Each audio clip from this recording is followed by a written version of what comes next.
नमस्कार. Cook with Yogita मराठीमध्ये तुमचं खूप खूप स्वागत आहे. तर आज आपण साबुदाणा बटाट्याची मस्त खुसखुशीत अशी चकलीची रेसिपी बघणार आहोत.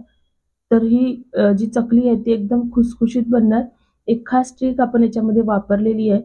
तर व्हिडिओ शेवटपर्यंत नक्की बघा आणि कुठल्याही क्षणी आवडला तर व्हिडिओला लाईक नक्की करा. सोबतच चॅनलवर पहिल्यांदा आले असतील तर चॅनलला सबस्क्राईब सुद्धा करा. तर इथे बघू शकता मस्त अशी खुसखुशीत चकली झालेली आहे. चला तर मग रेसिपीला सुरुवात करूया.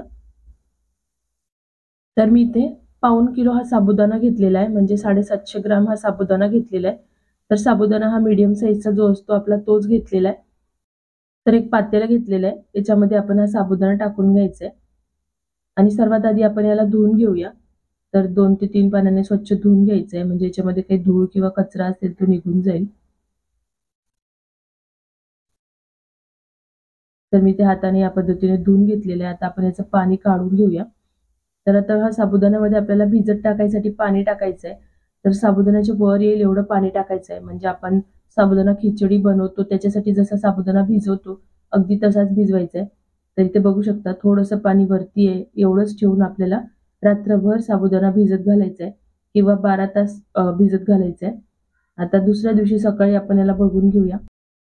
तर आता आपला साबुदाणा जो आहे तो मस्त असा फुललेला आहे आणि आपण साबुदाणा खिचडीसाठी जसा साबुदाणा लागतो आपल्याला अगदी तसाच हा मोकळा साबुदाणा झालेला आहे. तर इथे बघू शकता मस्त असा मोकळा हा साबुदाणा झालेला आहे. तर आता मी गॅसवर एक कुकर ठेवलेला आहे आणि खाली आपल्याला याच्यामध्ये अर्धा ग्लास पाणी टाकायचं आहे आणि पाणी छान गरम झालं की आता आपण याच्यामध्ये साबुदाणा टाकणार आहे. आपण जो साबुदाणा भिजवून घेतलेला तो सगळा साबुदाणा याच्यामध्ये टाकून घ्यायचा आहे. जर या ट्रिकनी साबुदाणा केला ना तुम्ही तर चकली अगदी खुसखुशीत होते. तर सगळा साबुदाणा जो आहे तो टाकून घेतलेला आहे. माझा कुकर जो आहे तो थोडासा छोटा आहे. तर तुमच्याकडे मोठा असेल तर तुम्ही मोठा घेऊ शकता आणि याला एकदा फक्त हलकंसं आपण मिक्स करून घ्यायचंय. तर खूप जास्त मिक्स नाही केलं तरी चालेल, कारण आपल्याला तळायला थोडंसं पाणी पाहिजे, नाहीतर खाली साबुदाणा लागू शकतो. तर हलकंसंच मिक्स करून घेतलंय आणि वरून आपल्याला थोडंसं पाणी घालायचंय. तर या पद्धतीने हाताने शिंपडूनच पाणी टाकायचंय. तर मी इथे अगदी थोडंसं पाणी घातलंय, म्हणजे अर्धा वाटी पाणी घातलंय आणि याला आता आपण कुकरचं झाकण लावून आपल्याला याला वाफवून घ्यायचं आहे. म्हणजे शिट्टी व्हायची गरज नाहीये. तर आपल्याला 7 मिनिटं आपण याला मीडियम गॅसवर वाफवून घेणार आहे.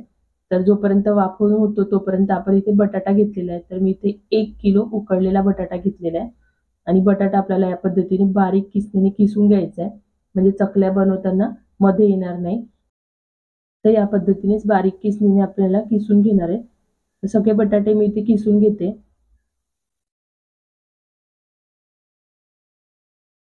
तर इथे बघू शकता बटाटे आपण हे किसून घेतलेले. तर अजिबात त्याच्यामध्ये मोठे तुकडे वगैरे नाहीये आणि आपला कुकर सुद्धा झालेला आहे. याला छान मी 7 मिनिटं मीडियम गॅसवर वाफवून घेतलेलं आहे. तर गॅसचा फ्लेम मीडियम ठेवायचा आहे, नाहीतर आपला साबुदाणा जो आहे तो जळू शकतो. तर इथे आपला साबुदाणा छान असा वाफवून झालाय. तर बघू शकता आधी कुकर जो आहे तो पूर्ण भरला होता आणि आता वाफेमुळे तो असा सॉफ्ट झालेला आहे आणि थोडासा चिकट सुद्धा झालेला आहे. तर आपल्याला अगदी असाच साबुदाणा पाहिजे. तर आपण आता हे जे आहे ते एका भांड्यामध्ये काढून घेऊया. तर सगळा साबुदाणा आपण एका मोठ्या भांड्यामध्ये काढून घेणार आहे. तर आता आपल्याला हा साबुदाणा पूर्ण थंड करून घ्यायचा आहे. म्हणजे हा थोडासा गरम आहे, तर आपण याला हाताने भिजवणार आहे, त्याच्यामुळे याला थोडंसं थंड करून घेऊया. तर साबुदाणा थंड झाला की याच्यामध्ये आपण 1 चमचा लाल तिखट घालणार आहे.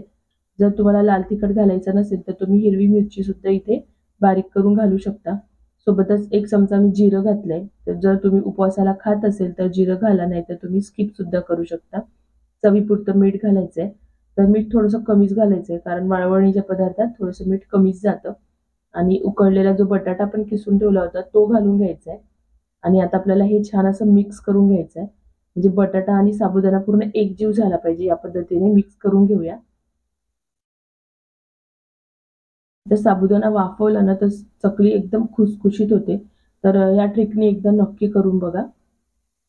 तर इथे बघू शकता हे छान असं मिक्स करून घेतलेलं आहे. छान असं हे एकजीव झालेलं आहे. तर आता आपण याच्या चकल्या करून घेणार आहे. तर त्यासाठी मी इथे एक साचा घेतलेला आहे, म्हणजे सोरा घेतलेला आहे. तरी चकलीची प्लेट आहे याला या पद्धतीने हाताने चेक करून घ्यायचं आहे आणि जो साईड खरपूस असेल ना तो साईड खाली ठेवायचा आहे। आणि आता आपण याच्यामध्ये हे साबुदाण्याचं मिश्रण टाकून घेऊया। रेसिपी कशी वाटली मला कमेंट बॉक्समध्ये नक्की सांगा आणि अगदी थोडी जरी आवडली तर व्हिडिओला लाईक नक्की करा। तर जितकं याच्यामध्ये बसतंय तितकं टाकून घेतलंय आणि आता याचं जे झाकण आहे ते लावून घ्यायचं आहे आणि आता आपण एका प्लास्टिकच्या शीटवर या चकल्या करून घेणार आहे। तर मी ते घरातच एक प्लास्टिकची शीट टाकलेली आहे आणि याच्यावर या पद्धतीने गोल गोल चकल्या करून घ्यायच्या। जर तुमच्याकडे सोडा वगैरे नसेल किंवा साचा नसेल ना तर तुम्ही प्लास्टिकच्या पिशवीने सुद्धा करू शकता। म्हणजे एखादी प्लास्टिकची पिशवी घ्यायची आहे आणि त्याला थोडंसं खालून कट करून त्याच्यामध्ये भरून तुम्ही त्याच्याने सुद्धा करू शकता। तर या पद्धतीने मी ते सगळ्या चकल्या ज्या आहेत ते करून घेणार आहे।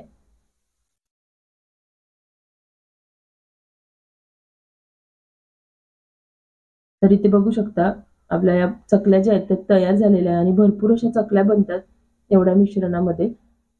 तर आता मी याला एक दिवस फॅन खाली सुकवून घेणार आहे आणि 2 दिवस कडकडीत उन्हात सुकवून घ्यायचे आहे। कारण चकल्या थोड्या जाड असतात त्याच्यामुळे सुकायला वेळ लागतो। तर कडकडीत उन्हात वाळवून घ्यायचे। तर बघू शकता चकल्या आपल्या छान वाळवून तयार आहे आणि मस्त अशा ह्या चकल्या झालेल्या आहेत इथे बघू शकता। तर मी तुम्हाला हे तळून सुद्धा दाखवणार आहे। तर गॅसवर मी तेल गरम करायला ठेवलंय तर आपण यातलं काही तळून बघूया।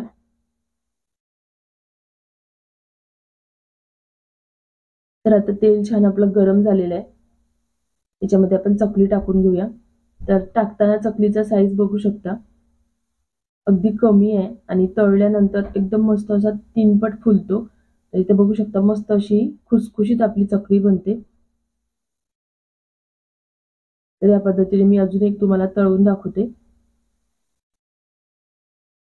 तर ही रेसिपी तुम्हाला कशी वाटली मला कमेंट बॉक्समध्ये नक्की सांगा आणि अगदी थोडी जरी आवडली असेल तर प्लीज व्हिडिओला लाईक करायला विसरू नका। सोबतच चॅनलवर नवीन असाल तर चॅनलला सबस्क्राईब सुद्धा करा। तर या पद्धतीने एकदा या चकल्या नक्की ट्राय करून बघा अगदी खुसखुशीत होतात। तर बघू शकता मस्त अशा या फुललेल्या आहेत। तर मी तुम्हाला साईज सुद्धा दाखवते बघू शकता अगदी तिप्पटने फुललेल्या आहेत आणि खायला सुद्धा खूप छान लागतात। म्हणजे याचे तुम्ही साबुदाण्याचे दाणे बघू शकता अगदी मस्त असे फुललेले आहेत कारण आपण जो साबुदाणा आहे त्याला वाफ दिली होती त्याच्यामुळे साबुदाणा अगदी खुसखुशीत बनतो। तर भेटूया अशाच नवनवीन रेसिपींसोबत। Bye bye.